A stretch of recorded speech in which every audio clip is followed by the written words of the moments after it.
Ini amalan pertama, dalilnya di hadis Muslim nomor hadis 591.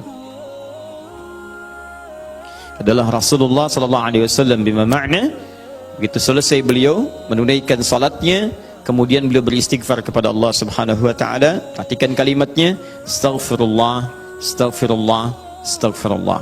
Ini yang paling pendek. Tertuang dalam kitab-kitab hadis, di antaranya Sahih Muslim nomor hadis 591. Hadis-hadis ada yang menyampaikan dengan singkat astaghfirullah, astaghfirullah, astaghfirullah. 3 kali kemudian disebutkan. Jadi ini yang paling singkat. Istighfar kalimatnya astaghfirullah. Astaghfirullah. Berapa kali? 3 kali. Perhatikan, ini riwayat pertama. Kalau Anda menggunakan yang ini, boleh. Tapi cara memahaminya, ini yang paling singkat, paling pendek.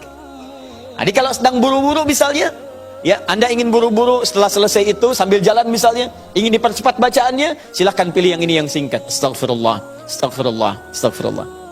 Paham? Kalau agak senggang, silahkan tambahkan dengan lebih luas. Astaghfirullahaladzim, astaghfirullahaladzim, astaghfirullahaladzim. Lebih senggang lagi, astaghfirullahaladzim, alladzi la ilaha illa huwal hayyul qayyum wa atubu ilaih. Astaghfirullahaladzim alladzi la ilaha illa huwal hayyul qayyum wa atubu ilaih. Paham? Baik, jadi kalau Anda menemukan riwayat yang ini diulang sampai 3 kali, ini yang dimaksud riwayat yang paling standar. Jelas ya? Standar. Ini standarnya, ucapkan ini astaghfirullah, astaghfirullah, astaghfirullah 3 kali. Ini amalan pertama. Tahan, hadisnya belum selesai. Jadi kalau selesai salat, assalamualaikum warahmatullah, assalamualaikum warahmatullah, duduk sebentar, tahan dulu. Apa yang diucapkan? Astaghfirullah, astaghfirullah, astaghfirullah. Selesai? Baik, tahan. Lihat baik-baik, perhatikan sini. Ini disebut amalan apa tadi? Zikir. Karena kita sedang membahas tentang zikir. Baik, sekarang yang kedua, masih ingat? Tadi kalau seorang sedang berzikir, maka konsekuensinya dia akan apa terhadap Allah? Ingat. Yang kedua, dekat. Pertanyaan saya, apakah setiap orang yang mengucapkan astagfirullah menjadi ingat kepada Allah? Itu masalahnya. Banyak orang pasca sholat mengatakan astagfirullah, tapi kalimat itu tidak mengingatkan dia dengan Allah. Itu masalah utamanya. Assalamualaikum warahmatullahi wabarakatuh. Assalamualaikum warahmatullahi wabarakatuh. Astagfirullah. Astagfirullah. Astagfirullah. Halo? Gimana? Anda salam langsung ngecek status. Lisan Anda astagfirullah, tapi tangan Anda megang handphone. Pikiran Anda melihat status. Sebagian orang bahkan merespon urusan dunia. Bagaimana istighfar bisa berkorelasi dengan itu semua? Itu masalah utamanya. Jadi semua kalimat ini ketika diucapkan bingkainya adalah zikir. Mampukah Anda mengucapkan istighfar ini yang langsung mengingatkan Anda dengan Allah Subhanahu wa taala? Ini poin besarnya. Nah, tahan. Saya berikan rahasia besar dulu di sini. Kenapa Anda mesti mengucapkan kalimat ini? Buka Al-Quran surah ke-71. Surah apa itu? Surah apa? Nuh. Bukan Al-Ma'arij. Al-Ma'arij 70. Ayat 10. Kalau mau dari ayat 9-nya sampai dengan 13. Kemudian saya kotaki ayat 10-nya. Nih, 10-nya saya kotaki di sini. Ini yang pentingnya. Awas, awas. Nabi Nuh alaihi salam berdakwah kepada umatnya. Berapa tahun? 950 tahun. Masya Allah, 950 tahun berdakwah kepada umatnya. Bahkan dakwanya terang-terangan, juga sembunyi-sembunyi, pelan dan silent. Ya, ada yang silent, ada yang terang-terangan, kencang. Ayat 9-nya, "Tsumma 'alantu lahum wa asrartu lahum israra." Aku berdakwah kepada mereka kadang terang-terangan, dengan kencang, sampaikan dengan terang. Tapi kadang juga aku sampaikan dengan pelan, dengan silent. Ada orang-orang yang memang secara pelan aku sampaikan halus, sesuai dengan tipikalnya. Ada yang langsung aku sampaikan keterangannya dengan seterang-terangnya. Tapi tahukah Anda, selama 950 tahun berdakwah itu, yang terang-terangan, yang sembunyi-sembunyi, kalimat pertama apa yang dimintakan Nabi Nuh kepada mereka? Perhatikan ayat 10-nya. Faqultu astaghfiru rabbakum innahu kana ghaffara. rahasia pertama. Perhatikan baik-baik. Kalimat pertama yang disampaikan Nabi Nuh alaihissalam kepada kaumnya 950 tahun. Masya Allah. Lihat baik-baik. Baik terang-terangan, baik dengan sembunyi-sembunyi, pelan-pelan ataupun jahar. Apa kalimat pertamanya? Fakultu astaghfiru rabbakum. Aku katakan pada mereka, istighfar kepada Rabbmu. Istighfar, istighfar. Ini. Nah, ketika Nabi Nuh mengatakan istighfar pada Rabbmu, istighfar pada Rabbmu, apakah kalimat Qur'annya berhenti sampai sini? Tidak. Teruskan ayatnya. Innahu kana ghaffara. Rahasia istighfar yang pertama, satu, Allah akan turunkan minimal sifat ghaffar kepada hambanya. Nanti kita lihat. Apa itu ghaffar? Belum tentu. Belum tentu. Tidak seperti yang Anda bayangkan. Allah punya sifat ghafir, tapi kenapa yang muncul ghafar di sini? Buka Quran misalnya surah Ghafir. Fussilat surah ke-40. Ayat yang ketiga. Ghafiridz dzambi wa qabilit taubi. Allah mengampuni dosa seorang hamba. Ketika mengampuni dosa, kalimatnya menggunakan ghafir. Ghafirun, ghafiridz dzambi. Tapi kenapa Nabi Nuh menyebut dengan kalimat ghafar? Faqultu istaghfir rabbakum innahu kana ghaffara. Kenapa ghafar bukan ghafir? Satu. Nih. Dua, teruskan ayatnya, ayat 11. Yursilis samaa 'alaikum midrara. Dua, orang yang sering istighfar, maka Allah akan turunkan keberkahan lewat curah hujan yang lebat. Curah hujan, hujan yang berkah. Masya Allah. Ada hujan membawa berkah, ada hujan membawa? Bukan. Bukan, hujan tidak pernah menginginkan banjir. Hujan itu hanya membawa air. Baik, yang bikin banjir itu Anda yang tidak bisa mengatur airnya. Itu persoalannya. Jalur air dibuat bangunan.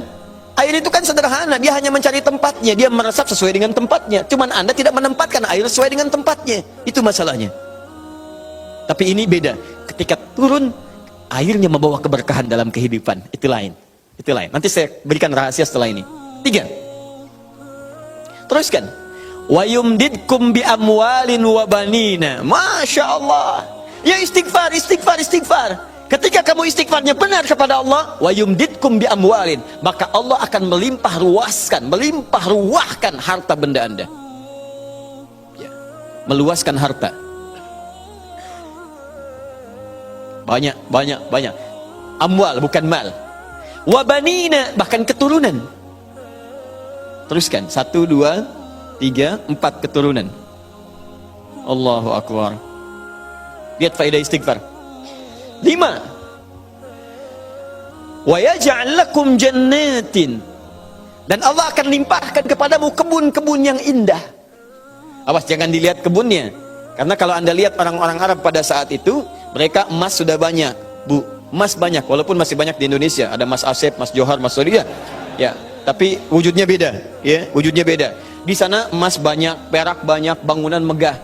Tapi yang mereka belum dapatkan itu adalah kenikmatan pemandangan yang elok. Kebun-kebun, ya, isinya ada anggur, bawahnya kemudian ada sungai-sungai. Karena itu orang yang paling kaya di masa-masa dulu, di kalangan-kalangan Arab, adalah orang yang memiliki kebun-kebun yang indah. Kalau cuma emas, yang lain punya. Abu Jahal tuh nggak bangga dengan emasnya. Ya, Abu Lahab tidak bangga dengan emasnya. Apa yang mereka banggakan adalah kedudukan dalam kehidupan dan harta-harta yang seperti yang digambarkan. Tapi semua itu tidak mampu menjadikan mereka sebagai hamba di hadapan Allah Subhanahu wa taala. Poin yang paling besar, kalau disebutkan jannat dalam arti kebun-kebun dalam urusan dunia, itu maksudnya kenyamanan hidup. 5. Kenyamanan atau kemapanan hidup.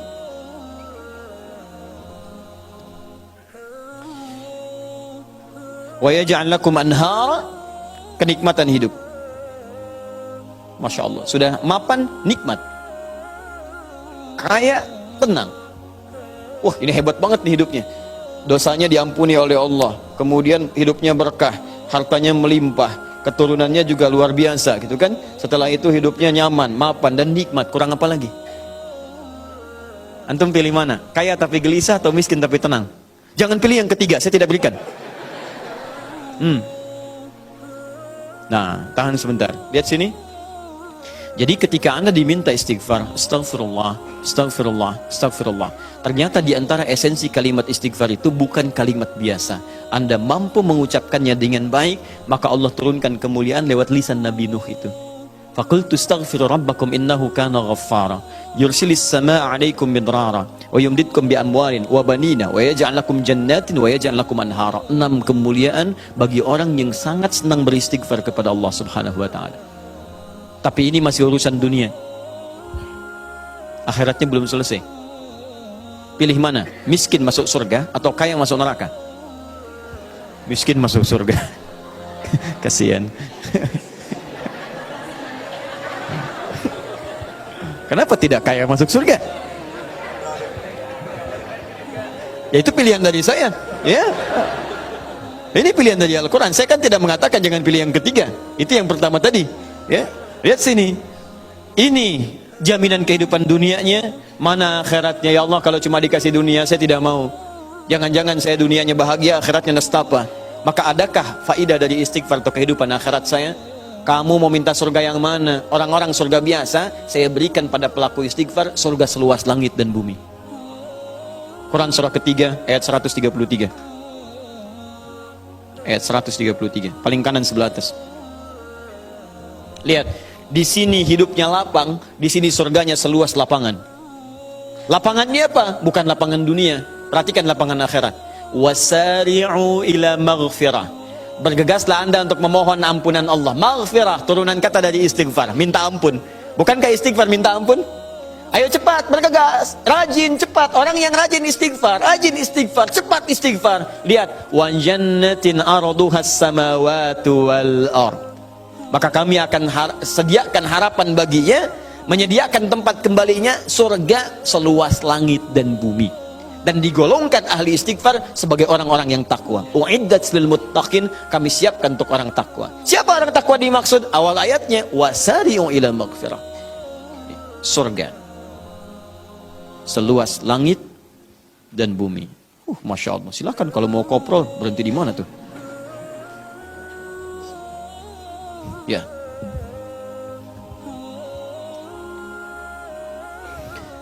Nah, kalau ditawarkan begini, siapa yang tidak mengambil tawaran ini? Tapi persoalannya, kenapa orang banyak istighfar pasca salat bahkan lebih daripada 3 kali? Astagfirullah, astagfirullah, astagfirullah, astagfirullah, astagfirullah, astagfirullah. Tapi mapan juga tidak. Cek. Ya, silahkan lihat. 6 ini tidak diraih. Keberkahan juga tidak didapatkan. Dan seterusnya. Bahkan kemarin di Bekasi itu ada yang terlihat, kami lihat di CCTV itu. Khusyuk pasca sholat. Kayak orang menangis. Astagfirullah, astagfirullah, astagfirullah. Sudah tenang, lihat kanan kiri, tas orang dirogok begini. Kok bisa tuh? Astagfirullah lagi ibu juga. Ya? Apa yang salah? Ya, sekarang mari kita lihat bagaimana beristighfar seperti ini untuk mendapatkan kemuliaan-kemuliaan ini, dan bagaimana cara istighfar dengan berzikir pada Allah Subhanahu wa taala.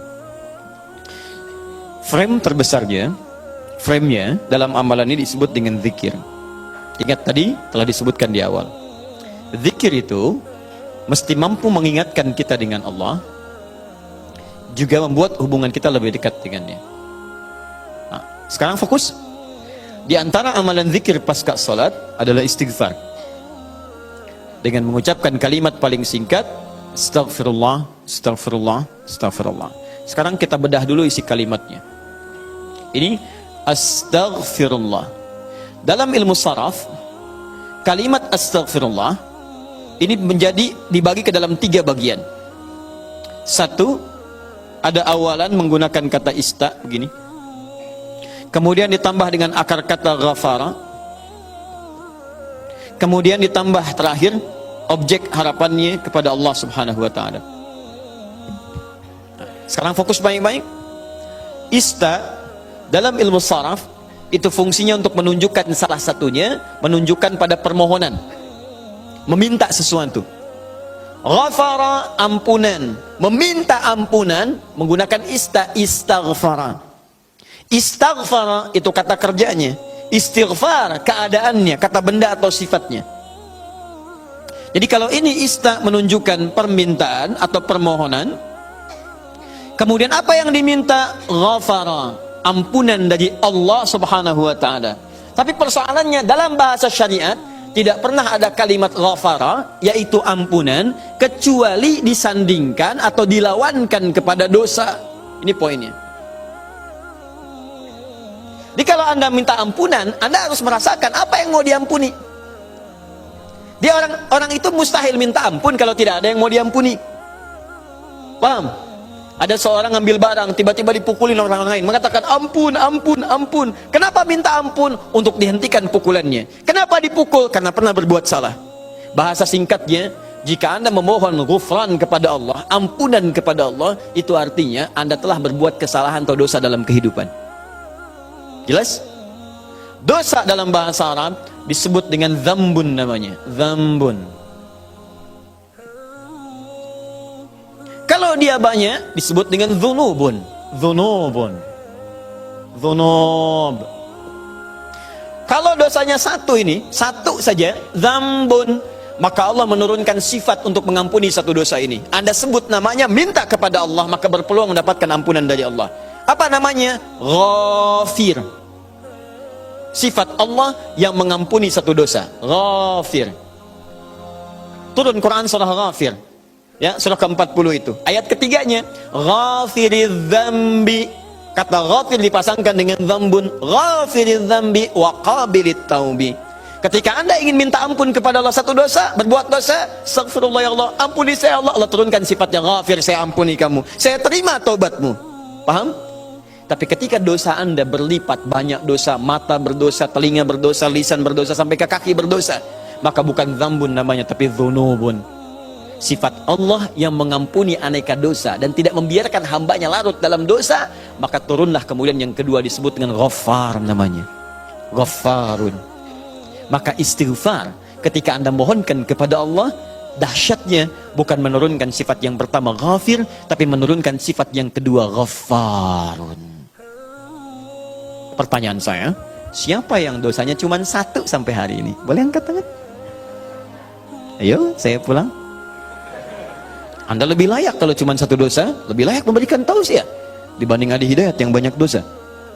Siapa yang sampai hari ini banyak dosanya? Tidak perlu angkat tangan, saya tahu. Baik. Nah, karena kita merasa banyak dosa, kita merasa banyak berbuat kesalahan, maka bagaimana mungkin kesalahan itu bisa mengantarkan pada cita-cita yang kita harapkan? Baik, saya tanya kepada Anda semua. Misal, mohon maaf teman-teman sekalian, berkah itu terkait erat dengan kemuliaan, mulia, taat. Tidak akan bersanding dengan maksiat. Karena maksiat itu diantara cara memutus pintu rizki dalam hal yang berkah itu maksiat. Jadi kalau seseorang itu berbuat maksiat, keberkahan pada rizki tidak akan datang. Nah, sekarang coba cek. Mungkin rizki itu belum datang ke tempat Anda, ke rumah Anda, di kehidupan keluarga Anda. Bukan Anda kurang usaha, tapi Anda kurang mampu membebaskan diri dari maksiat dalam kehidupan. Ini poinnya. Maka dari itu ketika Anda istighfar astagfirullah, jangan cuma kosong di lisan. Kalau cuma seperti itu, bayi, balita yang umur usia 5 tahun misalnya, 5 tahun, balita 5 tahun ajarin istighfar juga. Padahal dia belum mendapatkan hisab. Anak usia 5 tahun belum balik, ajarin istighfar. Pas pada sholat, astagfirullah. Apa yang mau diampuni? Orang dosanya nggak dicatat. Ya, orang yang kurang akalnya misalnya, terganggu akalnya, itu bisa istighfar juga sambil ketawain Anda malah. Astagfirullah. Loh. Tapi apa beda istighfar dia dengan Anda? Karena ketika dia istighfar nggak berpengaruh pada dirinya, karena diangkat penanya. Rufi'al qalam an thalathatin. Rufi'al qalam an thalathatin. Di antaranya anil majnuni hatta yufiqa. Dari orang terganggu syaraf sampai sadar lagi. Nah, kita yang sadar ini saat ini, maka ketika Anda mengucapkan kalimat astagfirullah, kata para ulama, sambil diingat, itu Anda berbuat dosa apa sampai mengucapkan ini? Sampai minta ampun kepada Allah. Dosa apa yang diperbuat? Maka kalau ingin latihan, coba urutkan dosa dari ujung kepala sampai ujung kaki. Salat yang pertama subuh misalnya, ya jangan terlalu banyak dulu. Untuk dosa mata misalnya, astagfirullah, ingat-ingat mata salah apa. Jangan-jangan setiap pandangan yang Anda lakukan, itu belum melahirkan keberkahan. Alhamdulillah. Bisa nggak pandangannya berkah? Ada ayatnya di Quran. Ada orang-orang yang dimuliakan oleh Allah sampai disebut kuat iman. Orang yang kuat iman, yang pandangannya itu berkah, setiap memandang berkah, berkah, berkah. Bahkan saking berkahnya nyaman dia dalam kehidupannya. Ya, itu ada di Quran surah ke-24, punya cahaya dia. Ayat 30 sampai 31. 30 untuk laki-laki, 31 untuk perempuan. Wa qul lil mu'minina yaghuddu min absarihim. Katakan pada perempuan laki-laki beriman, setiap lelaki beriman, perhatikan, palingkan pandangannya dari yang tidak baik. Jadi kalau orang zikirnya benar, itu dia akan berpaling dari yang tidak baik. Otomatis Pak, Bu, otomatis. Bahkan yang mirip-mirip pun dengan apa yang ia punya, belum tentu kemudian ia pandang dengan berlama-lama. Jadi teman-teman sekalian, itu pandangan. Coba berapa kali dalam sehari memandang yang tidak benar? TV, handphone, gambar-gambar, itu kan? Dan seterusnya, baru keluar, memandang dengan cara yang tidak layak. Sama perempuan juga begitu. Bukan kayak 31 untuk perempuan. Wa qul lil mu'minati yaghdudna min absarihinna. Katakan pada perempuan-perempuan yang beriman, awas hati-hati, perempuan-perempuan yang beriman. Artinya kalau pandangan nggak dijaga, menunjukkan imannya lemah. Ya, berapa kali ibu banyak memandang hal-hal yang tidak benar. Ya, berapa kali pandangannya melahirkan nafsu. Pandangan di mall dibawa sampai ke rumah. Nah, jadi ketika anda istighfar, sambil diingat dosanya. Astagfirullah, astagfirullah, mata. Terus masuk ke lisan, astagfirullah ya Allah. Mungkin dengan lisan ini, maaf orang tua saya pernah menangis. Dengan lisan ini pasangan saya pernah bersedih. Dengan lisan ini tetangga saya pernah kabur dari saya. Dengan lisan ini anak saya pernah menjerit. Dengan lisan ini ya Allah barangkali itu yang menghambat keberkahan dalam kehidupan saya. Astagfirullah, astagfirullah, astagfirullah. Setelah itu dosa anda, setelah tuntas sampai dengan ujung kaki, dosa anda pada orang tua, suami kepada istri, istri kepada suami. Bagaimana kadang-kadang tidak baik dalam kehidupan rumah tangga, kepada anak-anak, kepada tetangga. Barangkali, mohon maaf, hal-hal itu yang menghambat pintu kemuliaan dalam bahkan urusan dunia ini yang belum turun. Nah kalau sudah semua sekat dibuka, semua akan turun. Masih ingat tadi? Lihat di Quran surah 3 ayat 133. Teman-teman masih ingat tidak? Surga yang ahli istighfar ini disediakan untuk orang apa? Takwa kan? Jadi kalimat takwa ketika disebutkan di ayat ini, uiddat lil muttaqin, disediakan bagi orang takwa. Bukankah dimulai awalnya dengan istighfar? Sekarang saya tunjukkan kepada anda, kita buat persamaan. Lihat sini, kita buat persamaan.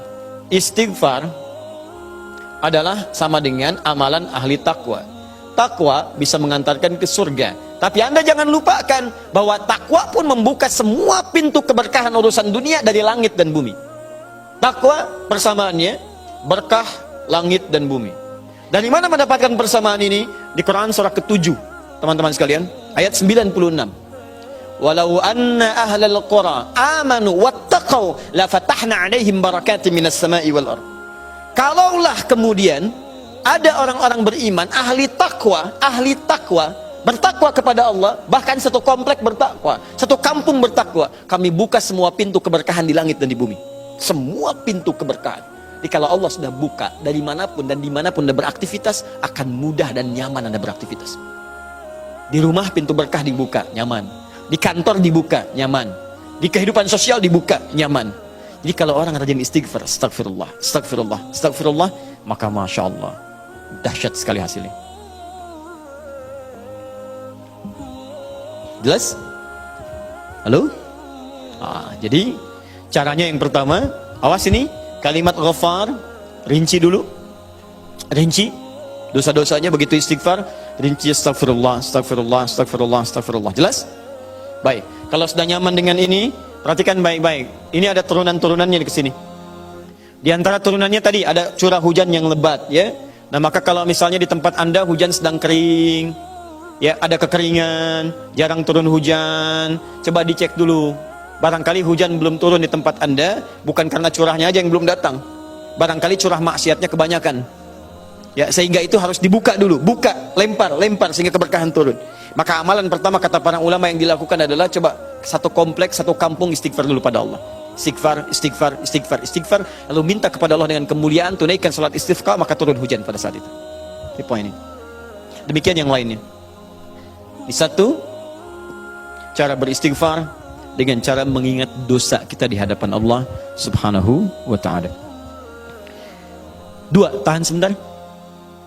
Istighfar juga mampu menghadirkan cinta Allah Subhanahu wa ta'ala. Mampu menghadirkan cinta Allah Subhanahu wa ta'ala. Dua, istighfar bisa menghadirkan cinta Allah Subhanahu wa ta'ala. Dalilnya Quran surah ketiga ayat 31. Kemudian diteruskan, digabungkan dengan Quran, surah kedua Al-Baqarah, harus ditafsirkan dengan ayat yang lain. Surah kedua Al-Baqarah, ayat 222. Ayat 222, 222. Dikasih keterangan, kasih kurung, akhir ayat, di akhir ayat, ayat 222. Dan satu lagi, Quran, surah ke-40, ayat ketiga. Ghafir, ayat ketiga. Perhatikan, saya bikin persamaan ya, ini tidak mudah persamaan ya. Perhatikan baik-baik. Di Quran surah Ghafir, ayat yang ketiga, Allah mengatakan, lihat kalimatnya, Ghafiriz dzambi, Ghafiriz dzambi,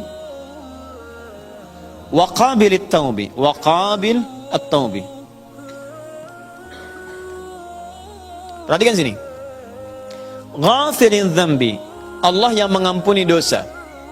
Oke? Cara ampunannya adalah dengan mengatakan istighfar. Astaghfirullah. Astaghfirullah. Fokus. Kalau seseorang kemudian memintakan ini, maka selanjutnya waqabilit taubi, maka diterima oleh Allah taubatnya. Artinya orang yang beristighfar, istighfar yang benar adalah dengan menghadirkan taubat kepada Allah Subhanahu wa taala. Taubat, persamaan istighfar adalah taubat. Maka kalau benar istighfarnya, diterima oleh Allah taubatnya. Fokus. Di ketika Anda istighfar, ini rumus Quran, begitu istighfar, tadi saya katakan di awal, sambil tobat, ingat dosanya. Tobat itu kan tiga ya, tiga cara utamanya. Mengakui dosa, dua menyesali dosa, ketiga berjanji untuk tidak mengulangi lagi. Mengakui, menyesali, berjanji tidak mengulangi. Jadi kalau Anda misalnya bertobat dengan lisan, saat istighfar, astagfirullah, astagfirullah, ingat lisan Anda, akui, kapan banyak berbuat salah, sesali. Setelah itu janji kepada Allah, lisan ini tidak akan lagi berkata seperti itu, tidak gibah lagi, tidak mencela lagi, tidak menggunjing lagi dan sebagainya. Tutup, selesai. Episodenya berlalu, Anda kemudian ralat, Anda edit film Anda di akhirat nanti ketika ditampilkan dan ganti dengan aluran yang terbaik. Paham? Tutup. Ketika Anda melakukan itu yang disebut dengan taubat, maka Allah terima taubatnya. Istighfar yang tanpa taubat itu hanya akan jadi lip service saja. Di lisan, astagfirullah, astagfirullah, astagfirullah, tapi tidak ada pengakuan, penyesalan dan janji untuk merubah dengan lebih baik. Teruskan. Nah, sekarang perhatikan. Ketika Allah menyebut istighfar dengan taubat, maka turunlah kemudian kaidah taubat di dalam Quran surah kedua Al-Baqarah di akhir ayat 222. Orang yang sekali tobat, nih, waqabilit taubi, tobat. Orang yang tobat sekali disebut dengan taib namanya. Taibun, taib. Ahmad taib, Ahmad yang sekali tobat. Misal kan? Tapi kalau berkali-kali tobat, tobat lagi, tobat lagi, tobat lagi, ya, tobat lagi, tobat lagi, tobat lagi, dosa tobat lagi, dosa tobat lagi. Yang dimaksud dia tidak putus dari salah. Jadi sering bertobat, sering bertobat. Bagaimana cara tobatnya? Balik ke sini istighfar. Ya, berpikir begini, astagfirullah. Lihat begini, astagfirullah. Berbicara mendengar sesuatu, orang lain bicara buruk, padahal dia tidak mengucapkan. Cuman karena dengar yang tidak baik, merasa telinganya salah. Astagfirullah. Sering begitu. Jalan di mobil, istighfar, astagfirullah, astagfirullah, astagfirullah. Berubah kalimatnya dari taib jadi tawwab. Tawwabun. Tawwab. Kalau orangnya bukan satu, suaminya tawwab, istrinya tawwab, anaknya tawwab, sekeluarga tawwab, senang istighfar, senang bertobat, senang memelihara diri, masya Allah, maka berubah kalimatnya dari tawwab jadi tawwabin. Tawwabin, masya Allah.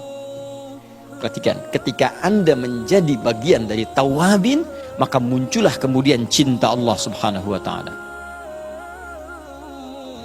Baca ujung ayatnya, ayat 222, baca ujungnya. Innallaha yuhibbut tawwabi. Sungguh Allah mencintai orang yang senang bertobat kepadanya. Jadi nanti kalau udah jadi ahli istighfar, Bapak Ibu sekalian, itu otomatis refleks. Kadang Anda tidak salah barangkali, tapi karena hatinya sangat peka, yang salah orang karena Anda seakan-akan terlibat dalam kesalahan itu, Anda langsung istighfar. Misal, yang menggunjing orang lain, ya gibah terdengar oleh Anda. Yang gibah sebetulnya orang itu, cuman telinga Anda ya terpaksa mendengar itu karena mungkin lewat dan sebagainya.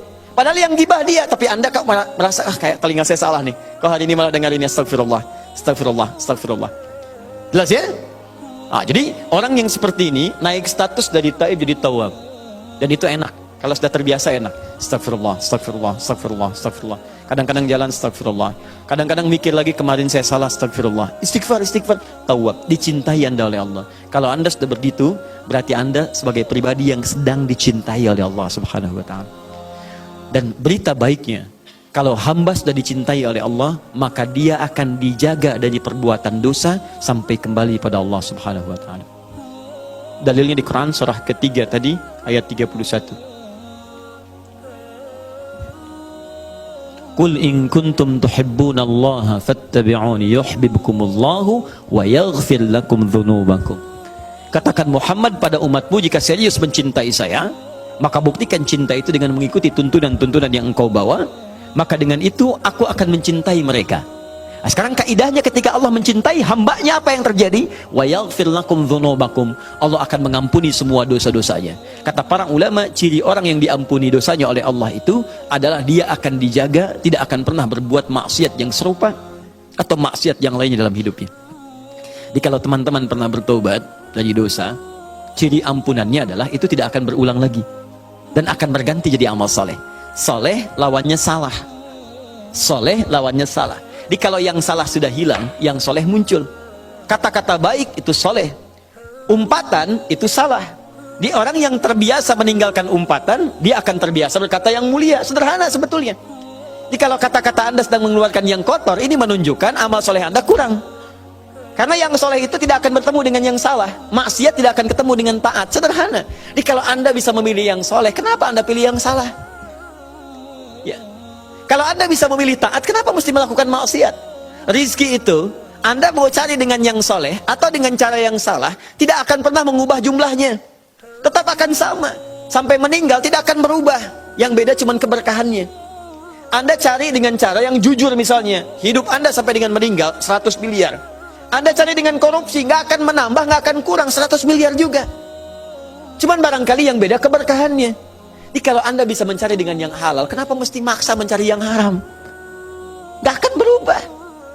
Tapi kan lebih banyak itu cuma dikumpulin, bikin Anda capek. Segitu juga nilainya. Anda korupsi, datang misalnya 50 juta. 50 juta itu cuma Anda pegang, hitung pegang. Dengan yang satu, turunnya 500 ribu per bulan. 500 ribu dijaga oleh Allah supaya nggak capek. Sudah, kamu nggak usah capek ngitung ya, biar saya yang pegang. Butuh saya kasih, pas butuh ada. Jadi saya katakan kepada Anda, kalau Anda sudah mendekat kepada Allah menjadi hamba yang dicintainya, Anda nggak akan susah dalam kehidupan dunia. Dan diantara caranya ini, astagfirullah, astagfirullah, astagfirullah.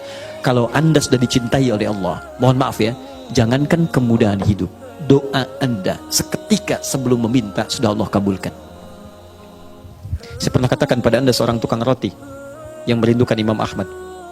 Tukang roti ini kemudian, Imam Ahmad itu punya kejadian yang unik teman-teman sekalian. Ya, saya pernah kisahkan beberapa kali kisah ini. Itu satu kali ada dorongan di hatinya untuk pergi ke Mesir. Berangkat aja. Begitu berangkat, capek beliau istirahat di dalam satu masjid. Faqih, ahli fikih, ulama besar. Tapi barangkali namanya sampai duluan kepada banyak orang sebelum kelihatan gambarnya atau wajahnya. Sosoknya belum pernah terlihat, tapi namanya menembus batas penglihatan orang lain.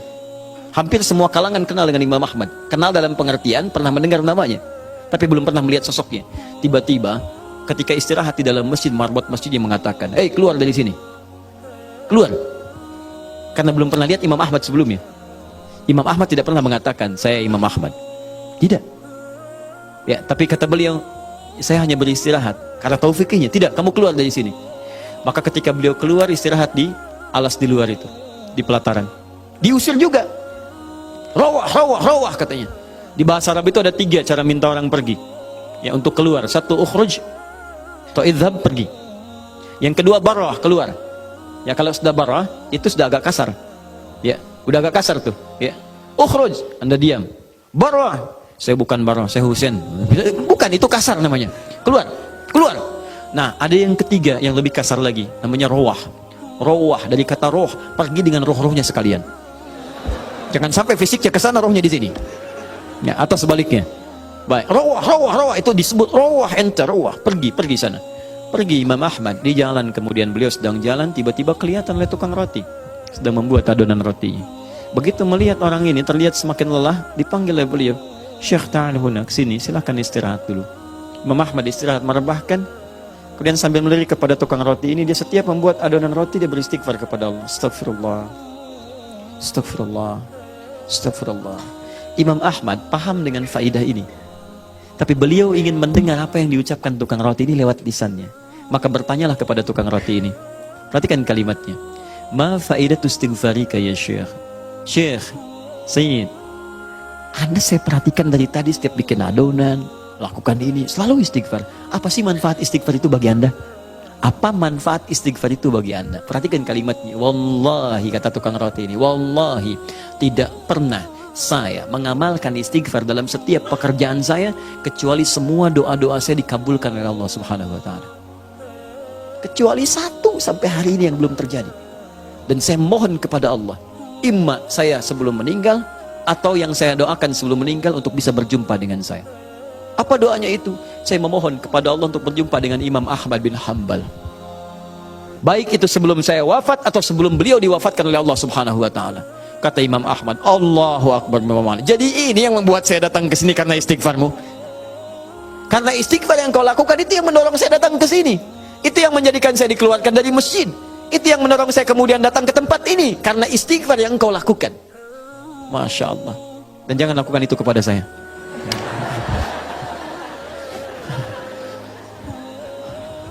Jadi teman-teman sekalian, ini banyak manfaatnya. Makanya Quran memaksa kita. Di pasca sholat jangan tinggalkan ini. Walaupun sambil jalan nggak apa-apa. Anda memang ada kebutuhan, misalnya ada keperluan mendesak berangkat kantor. Bukankah ke kantor mencari rezeki? Bukankah istighfar mempercepat rezeki? Bukankah ke kantor mencari berkah? Bukankah istighfar mempercepat berkah? Jangan hilangkan istighfar hanya karena Anda mesti berangkat cepat-cepat.